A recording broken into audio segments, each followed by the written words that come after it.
Assalamualaikum dear students, I am Sir Fayaz and today we are going to solve question number 4.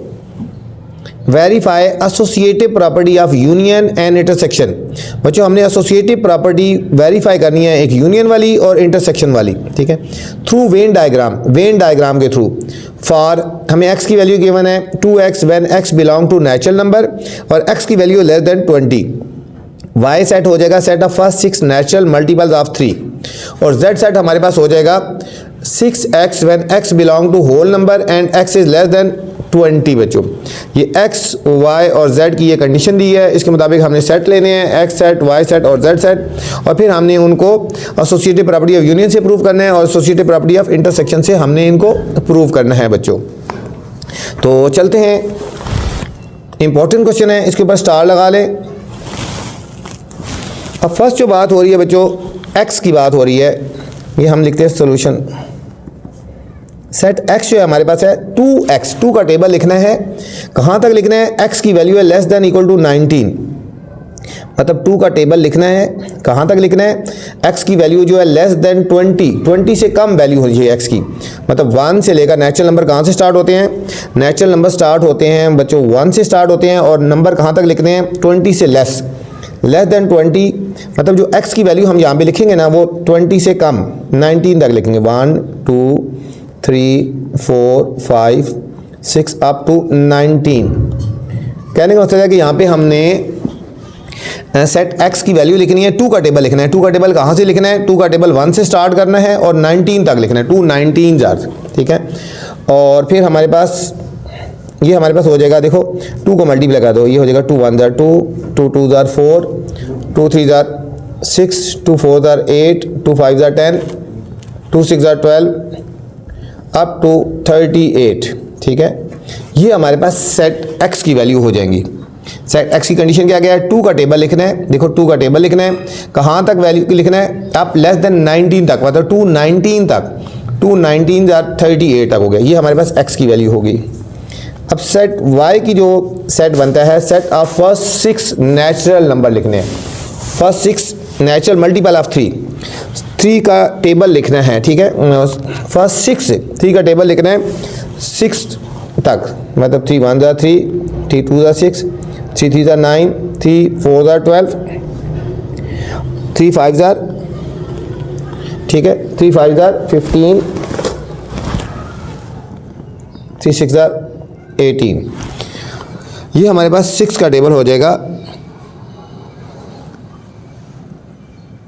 ये हमारे पास 6 का table हो गया बच्चों. First 3 natural multiple of 3, sorry 3 का table हो लिखना है. 3 का टेबल हमने लिखना है, 3 का टेबल लिखना है 6 तक. 3 1 jar 3, 3 2 jar 6, 3 3 jar 9, 3 4 3 5 jar 15, 3 6 jar 18. 3 का टेबल 3 6 जार 18 तक लिखना है. अब हमारे पास z क्या है? z है बच्चों 6x का मतलब 6 का टेबल लिखना है, 6 का मल्टीपल लिखना है, 6 का टेबल लिखना है. ये 6 का टेबल कहाँ तक लिखना है? होल नंबर कहाँ से स्टार्ट होते हैं? 0 से स्टार्ट होते हैं बच्चों और लेस देन 20 से कम 19 तक, 0 1 2 3 4 5 अप टू 19 तक 6 का टेबल लिखना है अप टू ये तरह. अब यहाँ पे इसको मल्टीप्लाई कर लेते हैं. 6 0 jar 0, 6 1 jar 6, 6 2 jar 12, 6 3 jar 18, 6 4 jar 24, 6 5 jar 30 और अप टू 19 से मल्टीप्लाई करेंगे बच्चों 114 हो जाएगा, 114 हो जाएगा. अच्छा, सबसे पहले हम प्रूव करेंगे associative property of union. Associative property of union बच्चों, ठीक है. इसको हम वेन डायग्राम से प्रूव करेंगे. अच्छा, क्या होती है associative property of union? x union y union z equal है x union y union z. इसको बच्चों हमने प्रूव करना है, ठीक है, थ्रू वेन डायग्राम. पहले हम लेफ्ट हैंड साइड लेते हैं, x union y union z, x union y union z. पहले हम इसको वेन डायग्राम में शो करते हैं, ठीक है बच्चों. हम वेन डायग्राम बना लेते हैं.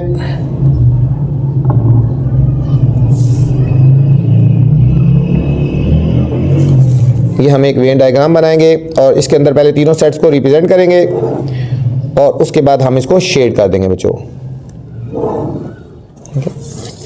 ये हमारे पास associative property of union, X union Y union Z, X union Y union Z. पहले हम लेफ्ट हैंड साइड ले रहे हैं।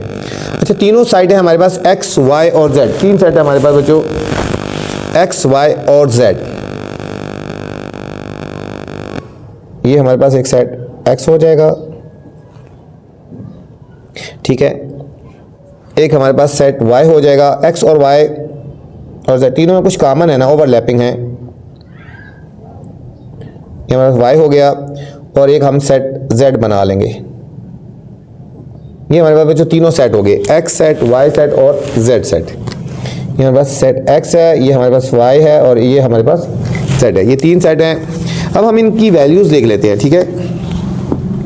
पहले बच्चों देखते हैं एक्स और वाई में क्या कॉमन पोर्शन है, ठीक है। एक्स और वाई में देखें, एक्स और वाई में हमारे पास आ रहा है बच्चों 6 आ रहा है, 12 आ रहा है और 18 आ रहा है, ठीक है।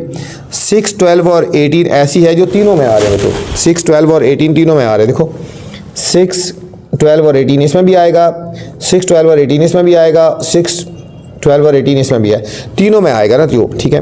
जो तीनों में आता है वो यहाँ पे लिखेंगे 6, 12 और 18। जो तीनों सेट में आ रहा है वो यहाँ पे हम लिख देंगे 6, 12 और 18, ये तीनों में आ रहा है, ठीक है।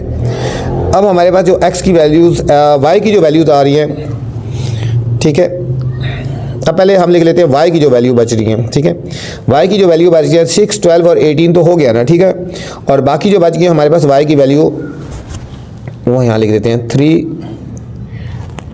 6 भी हो गया, फिर 9, 12 भी हो गया और 15 बच्चों, 3, 9 और 15 ये लिया, 3, 9 और 15 ये हो गया। अब हमारे पास x की जो वैल्यू बच गई है, ठीक है। x देखो x और z में भी कुछ कॉमन आ रहा है, x और z में भी कुछ कॉमन है। ये 6, 12 और 18 तो है ना, ठीक है। इधर आएगा 2 आ जाएगा, 4 आगे बच्चों, 6 यहाँ पे लिख दिया ना, देखो 2, 4, 6 हमने लिख दिया। फिर हम लिख रहे हैं 8, 10, 12 हमने ये लिख दिया 12, फिर 14, 16, 18 लिख दिया यहाँ पे बच्चों, ये 18 है, ठीक है 18। इसके बाद आ जाएगा हमारे पास 20, 22। अच्छा 24 बच्चों Z में और X में आ रहा है, देखो 24 इसमें आएगा और 24 इसमें भी आएगा, ये आएगा 24 यहाँ पे, ठीक है। 24, 30 और 36 इसमें आ गया, ठीक है। अब 22 के बाद आएगा 24 भी आ गया, यहाँ पे लिख देंगे 26, 28, 30 आ गया। फिर हम लिख देंगे 32, 34 और 36 भी यहाँ पे आ गया, ठीक है। और फिर है हमारे पास लास्ट 38। अब Z की वैल्यू क्या है जो बाकी बच गई है बच्चों, Z की वैल्यू आ जाएगी 0, ठीक है। और इसके बाद 42 से आगे 42, 48 अप टू हम 114 तक आ जाएंगी, ये Z की वैल्यू आ जाएगी, ठीक है। अगर आप लिखना चाहें तो लिख दो, नहीं तो खाली सेट भी इस तरह बना सकते हो। अब हमने बच्चों फाइंड करना है Y union Z। Y union Z का मतलब Y और Z को हमने मिलाकर लिखना है, ठीक है।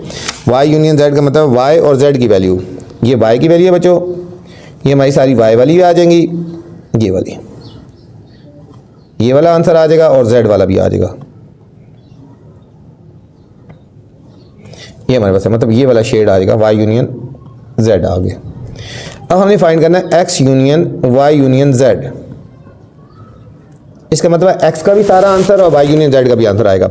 ये X वाला सारा पोर्शन आ जाएगा बच्चों, यूनियन में सारा, और Y यूनियन Z वाला जो आया ये भी सारा पोर्शन आ जाएगा हमारे पास। ये हमारे पास फाइनल आंसर आ जाएगा ये, ठीक है। तो फाइनल शेड क्या हो जाएगा, एक तो ये वाला कलर है बच्चों और कुछ ये ऐसा डबल वाला है, ये हमारे पास आ गई लेफ्ट हैंड साइड आ गई, ठीक है। यूनियन में फुल शेड होता है। अब हम लिखेंगे right hand side. Right hand side में फाइंड करना है X union Y union Z बच्चों, X union Y union Z हमने इसमें फाइंड करना है। डायग्राम ऐसी आएगी बच्चों, डायग्राम बिल्कुल ऐसी आएगी।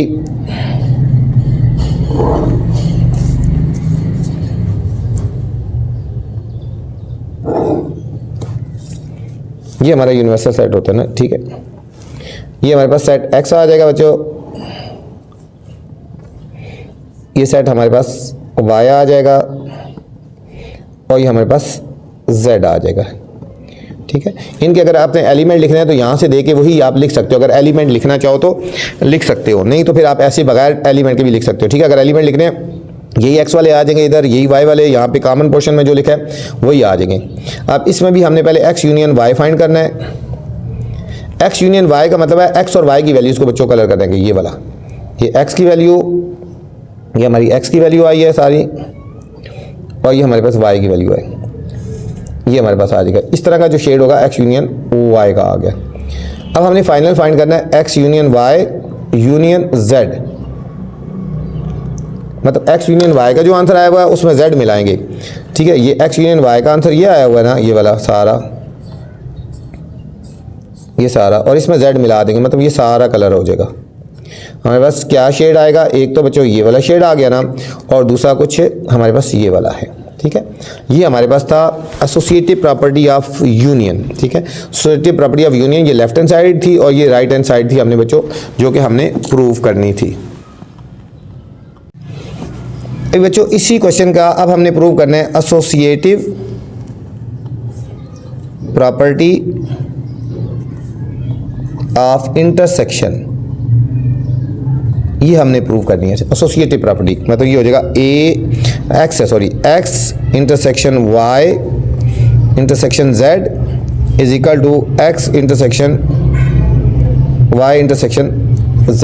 ठीक है, ये हमने प्रूव करनी है। सबसे पहले हम लेफ्ट हैंड साइड ले लेते हैं। लेफ्ट हैंड साइड है x intersection y intersection z।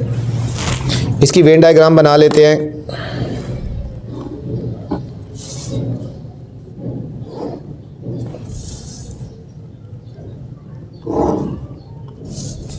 ये बच्चों हमारे पास वेन डायग्राम आ जाएगी। सेट वही है एक्स वाई और जेड वाले जो है। ठीक है, ये यूनिवर्सल सेट हो गया। ये हमारे पास सेट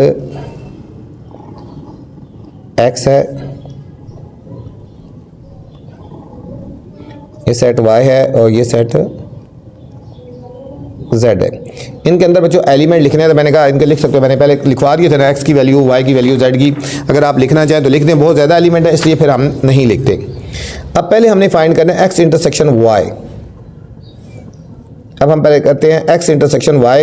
x इंटरसेक्शन y का मतलब होता है x और y में जो कॉमन आ रहा है बच्चों, x इंटरसेक्शन y, x और y में, देखो x और y में कॉमन पोर्शन कौन सा आ रही है, x की वैल्यू आ रही है यहाँ तक, और ये y वाली आ रही है। ठीक है, x और y में कौन सा कॉमन आ रहा है, ये वाला पोर्शन कॉमन आ रहा है। ये देखो, ये वाला, ये वाला, ये वाला, ये वाला और ये वाला, मतलब जो इस तरह की डायग्राम में ये हमारे पास x इंटरसेक्शन y आ जाएगा। अब हमने फाइंड करना है x intersection y intersection z।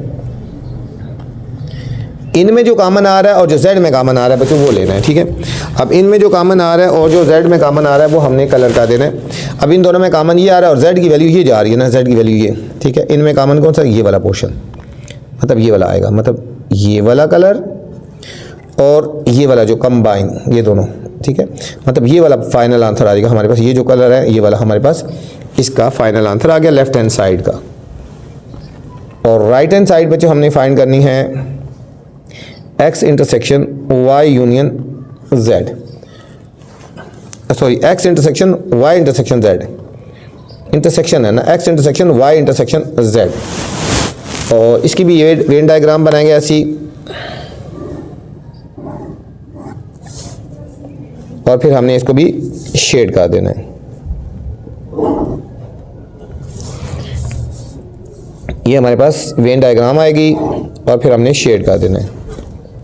ठीक है, ये हमारे पास यूनिवर्सल हो गया, ये हमारे पास सेट एक्स हो गया। फिर बता रहा हूँ एलिमेंट लिखना चाहें तो आप लिख सकते हैं, बहुत ज़्यादा इसलिए फिर मैंने नहीं लिखे, एक दफ़ा लिखवा दिए एक्स वाई और ये जेड हो गया बच्चों। ठीक है, सबसे पहले हमने जो फाइंड करना है वाई इंटरसेक्शन जेड। वाई और जेड में जो कॉमन आ रहा है बच्चों, वाई और जेड में, ये देखो वाई की वैल्यू ये जा रही है और जेड की वैल्यू ये जा रही है। ठीक है, ये तो इनमें ये वाला कॉमन पोर्शन आ रहा है, ये वाला सारा, ये मतलब इस तरह का जो होगा ये हमारे पास होगा। अब हमने फाइंड करना है x intersection y intersection z। x में और y इंटरसेक्शन z में जो कॉमन आ रहा है, x की वैल्यू ये जा रही है और वाई इंटरसेक्शन जेड की ये आ रही है, ये वाला कॉमन पोर्शन आएगा, ये यहाँ से लेकर यहाँ तक ये पोर्शन आ रहा है बच्चों, ठीक है, ये वाला पोर्शन और ये वाला जो पोर्शन आ रहा है, ये हमारे पास इस क्वेश्चन का फाइनल आंसर आ गया बच्चों। ये था हमारे पास question number 4। Question number 5 students, verify distributive law of union over intersection. अब हमने प्रूव करना है distributive law union over intersection through Venn diagram for the following sets. हमें कुछ सेट्स गिवन है, ए है 1 2 3 डॉट डॉट डॉट, बी की value given है -1 -2 -3 और सी की वैल्यू गिवन है 0 +-1 +-2 +-3 डॉट डॉट सो ऑन, ठीक है। इनको हमने करना है वेरीफाई करना है distributive law of union over intersection when diagram के थ्रू। बच्चों इंपॉर्टेंट क्वेश्चन है, इसके ऊपर आपने स्टार लगा लेना है, ठीक है। वीडियो पूरी देखा करें, वीडियो के अंदर कुछ ऐसी चीज़ें बताई जाती हैं जो आज तक किसी टीचर ने आपको नहीं बताई या बहुत कम बताई होंगी, ठीक है। अब यहाँ पे ज़रा गौर करो बच्चों, सेट ए की वैल्यू भी हमें गिवन है, सेट बी की वैल्यू भी गिवन है, सेट सी की वैल्यू भी गिवन है, ठीक है। सेट ए की वैल्यू है 1 2 3 डॉट डॉट डॉट, बी की वैल्यू है -1 2 3 डॉट डॉट डॉट और सी की वैल्यू है 0 +-1। देखो +-1 +1 और -1 +-2 +2 और -2, ए और बी की दोनों वैल्यू सी के अंदर आ रही हैं, सेट सी के अंदर आ रही है, मतलब ए और बी सब सेट्स हैं। अब हाँ ले बच्चों वेन डायग्राम बना लेते हैं, हम पहले वेन डायग्राम बना लेते हैं। अच्छा पहले तो हम लिखते हैं ना डिस्ट्रीब्यूटिव प्रॉपर्टी ऑफ, ठीक है, पहले हम लिख लेते हैं distributive property of union over intersection, हम लिख लेते हैं बच्चों, ठीक है। Distributive property of union over intersection क्या होती है आपको पता होनी चाहिए। डिस्ट्रीब्यूटिव प्रॉपर्टी, तो यहाँ लिखेंगे डिस्ट्रीब्यूटिव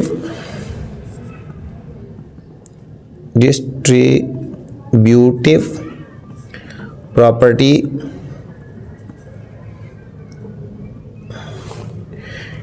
या डिस्ट्रीब्यूटिव प्रॉपर्टी का दो या डिस्ट्रीब्यूटिव लॉ का दो union over intersection, union over intersection ये क्या होता है। यूनियन ओवर इंटरसेक्शन ये बच्चों होता है ए यूनियन बी इंटरसेक्शन सी, ये यूनियन ओवर इंटरसेक्शन है, तो ठीक है, ए यूनियन बी इंटरसेक्शन सी आ गया, A union B intersection C आ गया। और यहाँ पे यूनियन और इंटरसेक्शन यहाँ पे बन जाएगा a union b bracket intersection फिर ए यूनियन सी, ठीक है। इसको दोबारा देख लें बच्चों, डिस्ट्रीब्यूटिव ला गया union over intersection, a union B intersection c की हो जाएगा, फिर पहले ए यूनियन बी फिर इंटरसेक्शन लगाना है, फिर ए यूनियन सी हो गया, ए यूनियन सी हो गया बच्चों, ठीक है। तो इसको थोड़ा सा हम वाइटो कर लेते हैं, ये लाइन बड़ी हो गई है, ये ऊपर नहीं है, ठीक है। यहाँ हम नीचे वेन डायग्राम बनाएंगे। अब हमने वेन डायग्राम बनानी है, यहाँ से हम शुरू करते हैं इसको।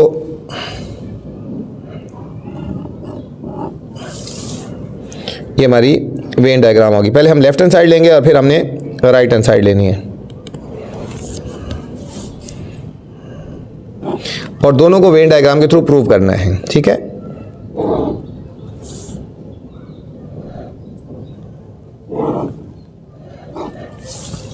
पहले बच्चों हम लेफ्ट हैंड साइड लेंगे। लेफ्ट हैंड साइड क्या है, लेफ्ट हैंड साइड है ए यूनियन बी इंटरसेक्शन सी, ठीक है। पहले हम लेफ्ट हैंड साइड को प्रूव करेंगे, पहले हम इसको प्रूव करेंगे a union b union c, a union B intersection c, a union B intersection c. Set a set b और सी, सेट सी के वैल्यू बच्चों ए और बी की तमाम सेट्स तमाम अरकान सी के अंदर आ रहे हैं ना, तो ये हमारे पास ये सी सेट हो जाएगा बड़ा, हम इसको सेट सी कहेंगे, ये हमारे पास सेट सी हो गया बच्चों। अब सेट ए की वैल्यू, ये सेट ए की वैल्यू है, सेट ए की वैल्यू है 1 2 3 सो ऑन, और सेट बी की वैल्यू है बच्चों -1 से शुरू हो रही है, -1 -2 -3 सो ऑन, और ये 1 2 3 और सी की वैल्यू खाली 0 बच गई, सी में आएगा खाली 0 आएगा, सी में आएगा खाली 0। अब हम पहले ये प्रूव करेंगे बच्चों बी इंटरसेक्शन सी, ठीक है, बी इंटरसेक्शन सी, बी और सी में क्या कॉमन आ रहा है, बी और सी में क्या कॉमन आ रहा है बच्चों, और बी और सी में देखो बी की वैल्यू आ रही है -1 2 3, बी और सी में ये वाला ही कॉमन आएगा ना, ये वाला ये वाला आएगा कॉमन पोर्शन, ठीक है। बी इंटरसेक्शन सी में क्या आएगा, ये वाला पोर्शन आएगा। तो ये हमारे पास आएगा बी इंटरसेक्शन सी, ये हमारा यू हो गया। अब हमने फाइंड करना है ए यूनियन बी इंटरसेक्शन सी। बच्चों ए को और बी इंटरसेक्शन सी को हमने मिला देना है। ए को और बी इंटरसेक्शन सी को, ए वाली वैल्यूज ये है और बी इंटरसेक्शन सी में ये वाला पोर्शन है। तो ये हमारे पास फाइनल आंसर आ गया, मतलब ये वाला शेड आएगा और ये मिक्स शेड आएगा, ठीक है। मतलब ये वाला और ये वाला हमारे पास फाइनल आंसर आ गया। ये हमारे पास था लेफ्ट हैंड साइड थी बच्चों, लेफ्ट हैंड साइड। अब हमारे पास राइट हैंड साइड जो प्रूव करनी है वो है ए union B intersection a union c, a union B intersection a union c. अब इसकी बच्चों वेन डायग्राम बनाएंगे सेम इसी तरह।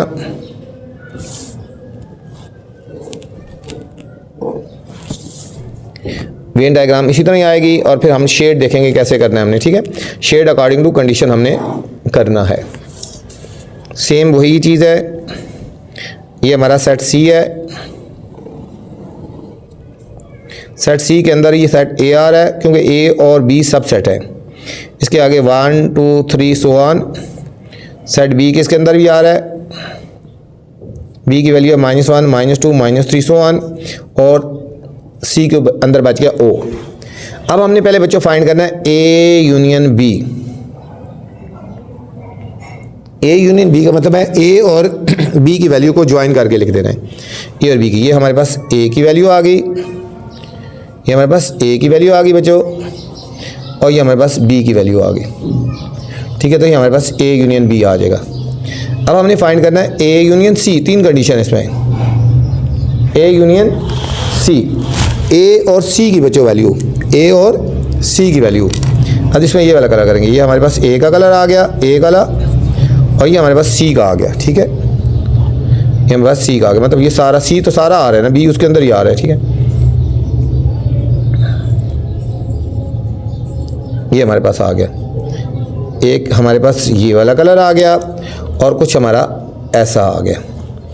अब फाइनल आंसर आएगा a union B intersection a union c, ठीक है बच्चों। इन में सारों में कॉमन पोर्शन कौन सा आ रहा है, जो इन दोनों में कॉमन पोर्शन आ रहा है बच्चों, वो इन दोनों में जो कॉमन पोर्शन आ रहा है वो हमारे पास ये वाला आ रहा है। एक ये वाला आएगा, ये वाला पोर्शन और ये वाला पोर्शन बच्चों, ये फाइनल आंसर आएगा, ठीक है। तो हमारे पास कलर फाइनल क्या हो जाएगा, ये वाला जिसमें आ रहा है कलर, जिसमें ये वाला भी आ रहा है और जिसमें ये वाला भी आ रहा है, ठीक है। ये हमारे पास फाइनल आंसर आ गया। ये हमने लेफ्ट हैंड साइड और राइट हैंड साइड प्रूव कर ली, distributive property of union over intersection. अच्छा, इस वीडियो में बच्चों मैंने क्वेश्चन नंबर 4 और 5 बनाए हैं। इससे नेक्स्ट वाले क्वेश्चन देखने हैं या इससे स्टार्ट वाले क्वेश्चन देखने हैं तो मेरी नेक्स्ट वाली वीडियो देख सकते हैं या स्टार्ट वाली वीडियो देख सकते हैं। अब आपसे गुजारिश है चैनल को लाइक करना है, सब्सक्राइब करना है और दोस्तों के साथ शेयर भी करना है। वीडियो के बाद कमेंट्स करके लाजमी बताना है कि मेरी वीडियो आपको कैसी लगी। अपना ख्याल रखना बच्चों, अल्लाह हाफिज़।